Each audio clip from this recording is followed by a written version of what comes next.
Hello, friends, and welcome to the Exams Made Simple. And we are back again with the Hindu Complete Newspaper Analysis for 9th of June 2023. 9 जून 2023 का the Hindu newspaper analysis देखेंगे। शुरू करेंगे आज का Hindu analysis, लेकिन उससे पहले आपसे छोटी सी रिक्वेस्ट है कि जिस व्यक्ति ने आप लोग को मना किया है वीडियो लाइक करने से, उसको भूल जाओ और वीडियो लाइक करो, है ना। मुझे लगता है किसी ने आपको मना किया लाइक करने से। Please do like it, do share it among your friends as well. शुरू करेंगे सबसे पहले सवालों के साथ जिनके जवाब आपको देने हैं। तो बढ़िया, पहले ये एक सवाल देखते हैं। पहला सवाल आपके सामने दिख रहा होगा, consider the following statements regarding STARS, यानी कि strengthening teacher learning and result of states programme. ठीक है ना। तो आपको बताना है कि इनमें से कितने स्टेटमेंट्स है जो सही है। How many of the statements are correct. पहला कह रहा है it aims to strengthen the vocational education in school to work transition. दूसरा कह रहा है it is a central sector scheme aligned with objectives of national education policy 2020। And तीसरा कह रहा है it is a World Bank aided project under the ministry of education. पूरा strictly UPSC के पैटर्न का ही क्वेश्चन है। आपको बताना है कितने स्टेटमेंट सही हैं, one statement, two statement, all three या none. The correct answer for this is two statements only. दो ही स्टेटमेंट करेक्ट है। गलत कौन सा है मैं आपको बता दूं, गलत है ये सेकंड वाला स्टेटमेंट। ये सेंट्रल सेक्टर स्कीम नहीं है, एक स्पॉन्सर्ड, ये सेंट्रली स्पॉन्सर्ड स्कीम के रूप में इसको इंप्लीमेंट किया जाएगा। थोड़ा सा इसके बारे में आपको डिटेल भी बताना चाहता हूँ।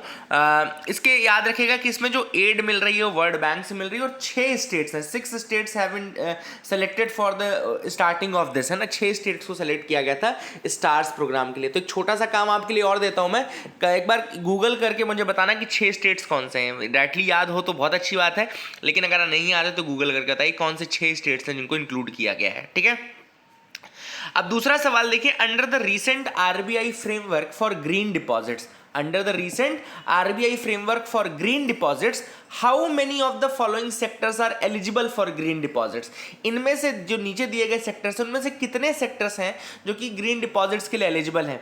अब पहला लिखा है देखो रिन्यूएबल एनर्जी, सेकंड लिखा है सस्टेनेबल वाटर, तीसरा लिखा है न्यूक्लियर पावर, चौथा है pollution prevention and control and पांचवा है फॉसिल फ्यूल्स। तो how many of these sectors are eligible for the green deposits.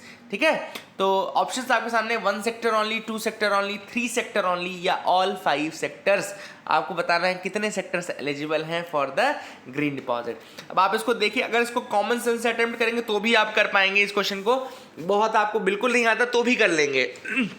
नाम है ग्रीन डिपॉजिट, तो ग्रीन डिपॉजिट अगर नाम दिया है तो होगा ये रिन्यूएबल के लिए। तो रिन्यूएबल के लिए है तो फॉसिल तो बिल्कुल हट गया। और न्यूक्लियर भी एक थोड़ा ट्रिकी लग रहा है, न्यूक्लियर भी होगा कि नहीं होगा। तो यहाँ पे थोड़ा सा कॉमन सेंस लगाना रहेगा कि न्यूक्लियर का यूज जो है वो प्रॉपरली क्या ग्रीन में हम करेंगे कि नहीं करेंगे, तो नहीं करेंगे यहाँ पे, याद रखिएगा। एंड इसमें रिन्यूएबल, सस्टेनेबल और पॉल्यूशन प्रिवेंशन कंट्रोल वाला है, तो 3 सेक्टर्स ओनली आर एलिजिबल, है ना। तो इसमें मैं थोड़ा सा आपको लिस्ट दिखाना चाहूंगा। तो यहाँ पे जो एलिजिबल सेक्टर्स हैं रिन्यूएबल एनर्जी के, क्लीन ट्रांसपोर्टेशन के, pollution prevention control, green building, sustainable water and waste water management.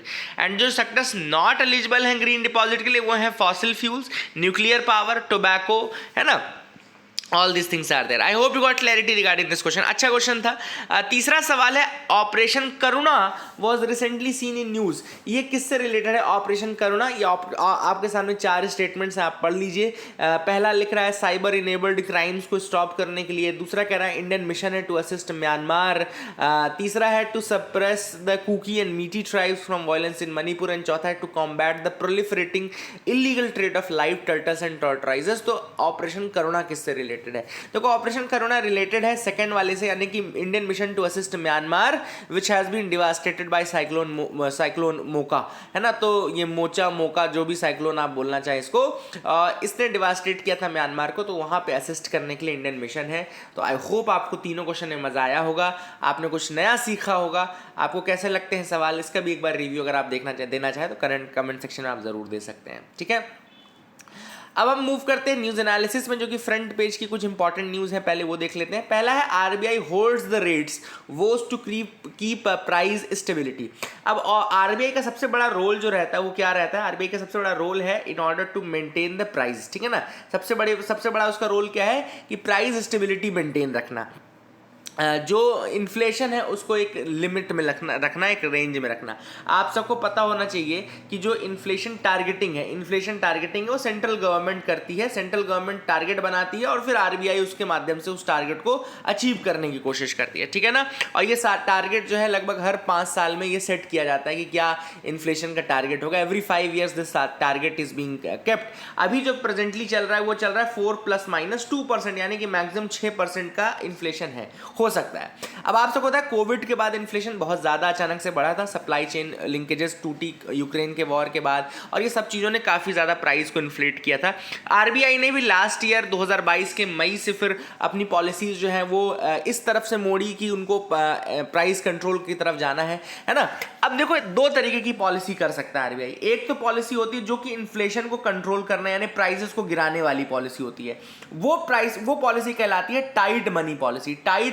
मतलब कि जब मार्केट सप्लाई से पैसा खींच लेता है आरबीआई और मार्केट में ज्यादा लिक्विडिटी नहीं रहने देता है, उसको बोलते हैं टाइट मनी पॉलिसी या हॉकिश मनी पॉलिसी बोलते हैं, ठीक है ना। दिस इज इन्फ्लेशन को कंट्रोल करने वाली पॉलिसी। दूसरी पॉलिसी है आरबीआई की जब वो इजी मनी पॉलिसी लेता है या चीप मनी पॉलिसी लेता है, या फिर कहना चाहिए कि वो डोविश मनी पॉलिसी रखता है, जिसमें कि वो मनी सप्लाई को बढ़ाता है मार्केट में किसी भी तरीके से ना। इसमें वो ज्यादातर रेपो रेट और ये सब घटा देता है, और जो हॉकिश वाली पॉलिसी थी, टाइट मनी पॉलिसी थी, वहां पे रेपो रेट को बढ़ा देता है। जो दूसरी वाली पॉलिसी हम डोविश पॉलिसी बोल रहे हैं, उसका बेनिफिट क्या मिलता है कि मार्केट में लिक्विडिटी बढ़ जाती है। अब मार्केट में लिक्विडिटी बढ़ेगी तो ग्रोथ बढ़ेगी, क्योंकि लोग ज्यादा प्रोड्यूस करेंगे, कंपनी ज्यादा लोगों को एम्प्लॉयमेंट दे पाएंगे, ज्यादा प्रोडक्शन कर पाएंगे, ज्यादा माल खरीद पाएंगे, तो प्रोडक्शन भी बढ़ता है ऑब्वियसली, तो ग्रोथ बढ़ती है ना। तो एक पॉलिसी तो इन्फ्लेशन को कंट्रोल कर रही है, दूसरी ग्रोथ को प्रमोट कर रही है। तो ये जो ग्रोथ को प्रमोट करने वाली पॉलिसी होती है उसको अकोमोडेटिव पॉलिसी बोलते हैं। What we call this is known as the accommodative policy. याद रखिएगा, अकोमोडेटिव पॉलिसी। इसीलिए जब आज का आर्टिकल आप पढ़ेंगे तो उसमें एक लाइन लिखी हुई है आरबीआई ने कि withdrawal of accommodation to ensure inflation aligns with the rate. अब देखो जब ग्रोथ बढ़ रही है, जो वाली पॉलिसी जो अकोमोडेटिव मैंने आपको बताया, उसमें इन्फ्लेशन भी तो बढ़ेगा, है ना। अगर ग्रोथ बढ़ेगी तो ऑब्वियस सी बात है, लोगों के हाथ में अगर पैसा है तो डिमांड भी बढ़ेगी और उससे वो भी बढ़ेगा। तो अकोमोडेटिव पॉलिसी जब रहती है गवर्नमेंट की, आरबीआई की सॉरी, अकोमोडेटिव पॉलिसी जब रहती है तो ग्रोथ तो बढ़ती है लेकिन इन्फ्लेशन भी बढ़ता है। इसीलिए यहां पर लिखा है कि विड्रॉल ऑफ अकोमोडेशन, ताकि इन्फ्लेशन कंट्रोल हो सके। तो अकोमोडेटिव पॉलिसीज जब अगेंस्ट जाएंगे तब जाकर के वो इन्फ्लेशन कंट्रोल कर पाएंगे। तो ये पहला टॉपिक था, आई होप आपको समझ में आ गया होगा। दूसरी न्यूज है Canada is giving space to extremist, says Jaishankar. तो जयशंकर जी ने कहा है कि कनाडा जो है वो एक्सट्रीमिस्ट को स्पेस दे रहा है, उनको प्रमोट कर रहा है। All these things are happening and थोड़ा सा इस न्यूज़ आर्टिकल में हम कनाडा का एक मैप देख लेते हैं, जो कि हमारे लिए इंपॉर्टेंट है। कनाडा का मैप थोड़ा सा देख लेते हैं क्या चीज़ें हैं, जोग्राफिकल चीज़ें। वैसे भी यूपीसी काफ़ी टारगेट करता है। तो यहाँ पे आप देखें ये कनाडा आपको दिख रहा होगा, दिस इज द कनाडा। और कनाडा में एक बे जो उसके अंदर ही फंसी हुई है उसको बोलते हैं हडसन बे। तो इसको याद रखिएगा, this is the Hudson way which is interlocked in that, है ना। आपको दिख रहा होगा हडसन वे कनाडा में। यहाँ पे कनाडा का बॉर्डर जैसे देखो आप, तो अलास्का वाला पार्ट है, यूएसए का ही पार्ट है अलास्का, उससे यहाँ पे टच होता है। नीचे भी यूएसए का ही पार्ट है, all USA is there only, है ना। वाटर बॉडीज की हम बात करेंगे तो ऊपर आपको सबसे नदर्न पार्ट में ब्योफोर्ट सी दिख रहा होगा, दिस इज द ब्योफोर्ट सी, है ना। तो ये ब्योफोर्ट सी देख लीजिएगा। इधर पैसिफिक ओशियन है, हडसन बे है, देन ये लेब्राडोर सी है। ये आपका जो कहना चाहिए नॉर्थ ईस्टर्न जो पार्ट है, नॉर्थ ईस्टर्न पार्ट, उसमें आपको दिखेगा लेब्राडोर सी, जहाँ पे लेब्राडोर करंट एक कोल्ड करंट के रूप में बहता है। इस तरीके से नीचे की डायरेक्शन में लेब्राडोर करंट भी बहता है, कोल्ड करंट। और ये लेब्राडोर करंट यहाँ से ऐसे बहता है नीचे, और यहाँ पे नीचे से ऊपर आता है आपका नॉर्थ अटलांटिक ड्रिफ्ट। तो यहाँ पे ये लेब्राडोर करंट और नॉर्थ अटलांटिक ड्रिफ्ट मीट करते हैं तो फॉगी कंडीशन बनती है, और थोड़ा आपका यहाँ पे फिशरीज ज़्यादा ग्रो करती हैं, ये भी आपको याद रख सकते हैं। देन ऊपर आपको ग्रीनलैंड वाला पोर्शन दिख रहा होगा, देन ग्रीनलैंड डेनमार्क वाला पोर्शन आपका ऊपर है। All these things are there. I hope you got clarity regarding the parts which are there, है ना। तो ये 2 चीज़ें हो गई इंपॉर्टेंट। आगे मूव करते हैं, देखते हैं और क्या इंपॉर्टेंट न्यूज़ आर्टिकल्स हैं जिनके बारे में हमको डिस्कस करना है। तो you can move ahead with me, आप बिल्कुल मेरे साथ आगे बढ़ सकते हैं। वैसे भी हमने आज क्वेश्चंस में बहुत अच्छी चीज़ें देखी हैं 2-3, है ना। ग्रीन डिपॉजिट्स के बारे में सीखा, ऑपरेशन करोना के बारे में सीखा, एंड स्टार्स प्रोग्राम के बारे में कुछ देखा। Inventing tradition in West Bengal. अब ऑथर का कहना है कि अभी प्राइम मिनिस्टर ने रिसेंटली एक लोकल ट्रेडिशन इन्वेंट किया है, और वो है ritualistic bath into a Kumbh Mela. एक कुंभ मेला उन्होंने डिस्कवर किया, जिसके बारे में उन्होंने कह दिया कि ये 700 सालों के बाद रिवाइव किया जाता है, it is revived after 700 years, है ना। तो अब वहाँ पे बड़े धूमधाम से इस बार मनाया भी गया। इसको बोलते हैं Manasa Puja, the snake goddess, for the snake goddess Manasa Puja, याद रखिएगा। एंड त्रिवेणी एक जगह है वहाँ पे, Triveni is a place there which is on the western bank of river Hooghly. Western bank of river Hooghly में सिचुएटेड है त्रिवेणी नाम की जगह, जहाँ पे लोग बाथ लेते हैं। कुंभ मेला एक तरीके से सेलिब्रेट किया जाता है ना। एंड कुंभ मेला वैसे आप लोग को पता भी होगा कि UNESCO intangible cultural heritage of humanity जो है लिस्ट, उसने 2017 में इसको मिला है यूनेस्को का कुंभ मेला को। और कुंभ मेला के बारे में जो यूनेस्को बोलता है वो बोलता है 4 जगह हैं, Allahabad, Haridwar, Ujjain and Nashik, every 4 years by rotation, हर 4 साल में रोटेशन के साथ होता है, मतलब हर 12 साल में फिर रिपीट होता है एक जगह पे, है ना। और इलाहाबाद, हरिद्वार, उज्जैन और नासिक नाम की 4 जगह हैं जहाँ पे हर 4 साल में रोटेशन के साथ होता है। लेकिन अब यहाँ पे बंगाल में भी इन्होंने इसको कुंभ मेला, एक कुंभ स्नान स्टार्ट करवा दिया है ना, कुंभ स्नान और माघ संक्रांति को कुंभ स्नान वहाँ पे करा दिया है, प्राइम मिनिस्टर ने बोला। और यहाँ पे लोगों ने भी कहा कि हाँ बहुत हमारे यहाँ होता था, और इन्होंने दोबारा 700 सालों के बाद रिवाइव किया है। दूसरा जो इम्पॉर्टेंट वेस्ट बंगाल में एक इवेंट है वो है गंगा सागर मेला, जहाँ पे गंगा मीट्स द सी बोलते हैं, गंगा इज मीटिंग द सी। इस बार अभी जैसे वहाँ पे जो आरती हुई है वो वाराणसी की गंगा आरती हुई है ना, that is the Varanasi Ganga Aarti. And यहाँ पे कपिल मुनि टेम्पल भी है, तो ये लोकेशन भी याद रखेगा, कपिल मुनि टेम्पल। तो ये काफ़ी अच्छी न्यूज़ थी जिसमें काफ़ी कुछ चीज़ें आपको देखने को मिली होंगी। एडिटोरियल में जो एडिटोरियल हम डिस्कस करेंगे वो है getting the railways back on track after Orissa. यहाँ पे ऑथर ने बात की किस तरीके से उड़ीसा में प्रॉब्लम हुई, इंटरलॉकिंग जो सिस्टम था वहाँ पे जो सिग्नल्स थे किस तरीके से थोड़ा गलत हो गए, and because of that the trains got in such a bad state कि एक्सीडेंट हुआ, फिर ये सब चीज़ें हुई। अब ऑथर ने कहा कि 2 तरीके की चीज़ें हो सकती हैं। द फर्स्ट इज द कि कोई मेंटेनर के ही फॉल्ट से हुआ हो। फर्स्ट प्रॉब्लम किसकी हो सकती है, जो मेंटेनर होते हैं इन सिस्टम के and all, they might have done this, है ना, क्योंकि वो भी बहुत जल्दी में रहते हैं, शॉर्टकट्स का यूज करते हैं in order to do this and that, and therefore कई बार ऐसा हो सकता है कि इस तरीके की प्रॉब्लम हो जाए। सेकंड जो प्रॉब्लम हो सकती है वो है जो कि रेलवेज ने भी पॉइंट आउट किया कि मिसचीवियस एक्टिविटी हो सकती है किसी भी मिसक्रेंट की, किसी भी नॉन स्टेट एक्टर की, है ना। तो ये सेकंड है।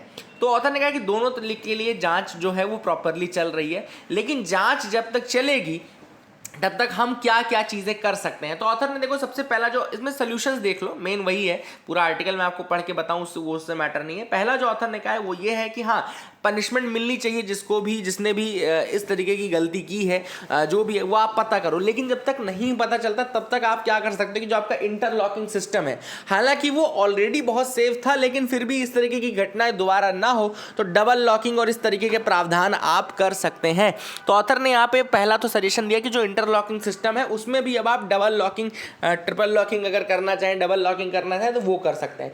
दूसरा जो ऑथर ने सोल्यूशन दिया कि वो कहा डिजिटल मैसेजेस जाने चाहिए। देखो आजकल क्या है, डिजिटल एक्सेस का भी ज़माना आ गया है, मतलब कि केवल ऐसा नहीं कि आपके यहाँ ताले ही लगे होने चाहिए, आपके यहाँ प्रॉपर डिजिटल एक्सेस भी हो सकती है। अब डिजिटल एक्सेस कैसे होगी, डिजिटल एक्सेस ऐसे होगी कि आप मतलब अगर खोलना चाहते हैं तो लॉक खोलने बस से काम नहीं चलेगा, आपको एक डिजिटल मैसेज जाएगा, वो OTP जाएगा, जो भी जाए किसी दूसरे हेड के पास, और मेंटेनर भी अगर खोलना चाहता है तो वो डिजिटल मैसेज के थ्रू होना चाहिए। तो इसमें ऑथर ने कहा कि डिजिटल एक्सेस सिस्टम का आप यूज़ कर सकते हैं in order to safeguard it more, और ज़्यादा सेफगार्ड करने के लिए।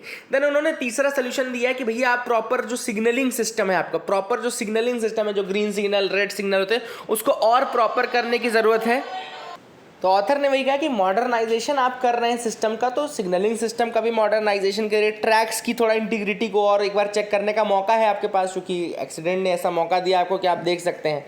All this things are there. Last उसने कवच सिस्टम के बारे में कहा कि हालांकि कवच सिस्टम अगर होता तो भी इम्प्रॉपर सिग्नलिंग है, अगर इंटरलॉकिंग सिस्टम में गड़बड़ी है तो एक्सीडेंट नहीं रोक सकता, लेकिन कवच सिस्टम अपने आप में थोड़ा अच्छा सिस्टम है, जो कि एक तरीके से एंटी कहना चाहिए एंटी एक्सीडेंट सिस्टम है और एंटी कोलिजन सिस्टम है, तो आप इसको भी इम्प्लीमेंट कर सकते हैं throughout with full homogeneity, है ना। तो all this things have been mentioned by the author. ये सॉल्यूशंस जो थे वो मैंने आपको बता दिया, आप लिख लेना, नोट कर लेना इन सबको, ठीक है।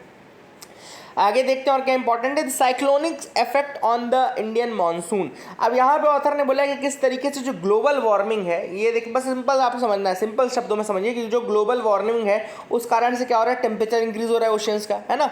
अब टेम्परेचर जब इंक्रीज हो रहा है ओशियंस के सरफेस का, तो इससे क्या होता है, लो प्रेशर एरिया क्रिएट होता है। लो प्रेशर एरिया आप सबको पता है कि एक प्री रिक्विजिट होता है बहुत इंपॉर्टेंट, कि जिससे साइक्लोन क्रिएट हो।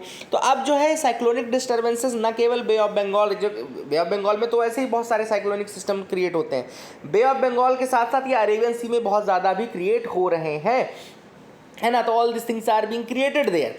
अब यहाँ पे दूसरा जो ऑथर ने चीज़ बताया है कि इनसे क्या हो रहा है, what they are creating is that, कि ये नॉर्मल जो हमारे लो प्रेशर ट्रफ्स बनते हैं, जैसे कि अगर आप देखेंगे जब आपका साइक्लोन, जब आपका मानसून आता है तो आपका ये वाला पोर्शन जो तिब्बतन पोर्शन है, यहाँ पे एक लो प्रेशर एरिया क्रिएट होता है और ऊपर थोड़ा होता है, मैं यहाँ पे पूरा चूँकि मैप नहीं है तो मैं यहाँ पे लो प्रेशर एरिया क्रिएट होता है, यहाँ पे आपका मैस्क्रीन हाई और इधर हाई प्रेशर, और यहाँ पे साउथ वेस्ट इस तरीके से विंड्स इंटर करते हैं, साउथ वेस्ट विंड आते हैं और फिर कुछ विंड्स यहाँ से भी इंटर करती है जो नॉर्थ ईस्ट के रूप में आती है ना।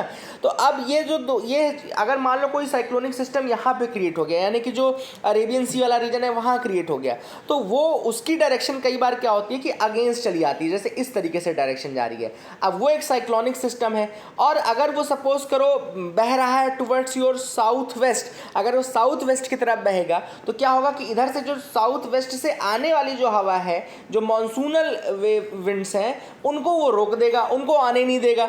इस कारण से आपका क्या होता है, मानसून डिले हो जाता है ना। जैसे यहाँ पे ये चीज़ लिखी भी हुई है, winds are southwesterly over the entire way when मावार was active। तो एक साइक्लोन था मावार, जब वो एक्टिव था तो वहाँ पे पूरा विंड्स इस तरीके से बह रही थी, and this continues to be the cause, this continues to be the case now due to Guchol also. तो गुचौल भी एक साइक्लोनिक स्टॉर्म ही है, it is also a cyclonic storm. तो ये जो नए नए साइक्लोनिक स्टॉर्म्स हो रहे हैं ना, इनका जो विंड डायरेक्शन है, जो साउथ वेस्टर्ली हो गया है, जो भी है डायरेक्शन कभी भी, क्योंकि ये तो कोई नहीं जानता कि किधर से कहाँ बहेगा, वो तो उसके ऊपर डिपेंड करता है कि कहाँ पे हाई प्रेशर कहाँ पे लो प्रेशर बना रहा है ना। तो अब ये जो चीज़ें हैं ये बेसिकली क्या करती हैं, एंड ये बेसिकली आपका दे समटाइम्स मूव द जो मानसूनल विंड्स हैं उनको दूर ले जाते हैं अपने साथ, या उनको डिले कर देते हैं, एंड देयरफॉर द मानसून जो ट्रफ है, देखो यहाँ लिखा है मानसून ट्रफ है ना, लो प्रेशर एरिया, तो it is struggling to reach the Kerala coast, है ना। तो केरला रीच करने में दिक्कत यही हो रही है। तो all this things are there which have been mentioned by the author in this article. ये आपको समझ में आ गया होगा। आगे मूव करते हैं, यहाँ पे एक देखते हैं और क्या इंपॉर्टेंट न्यूज़ आर्टिकल्स हैं। तो यहाँ पे देखो लिखा है DRDO successfully test the ballistic missile Agni prime, ठीक है ना।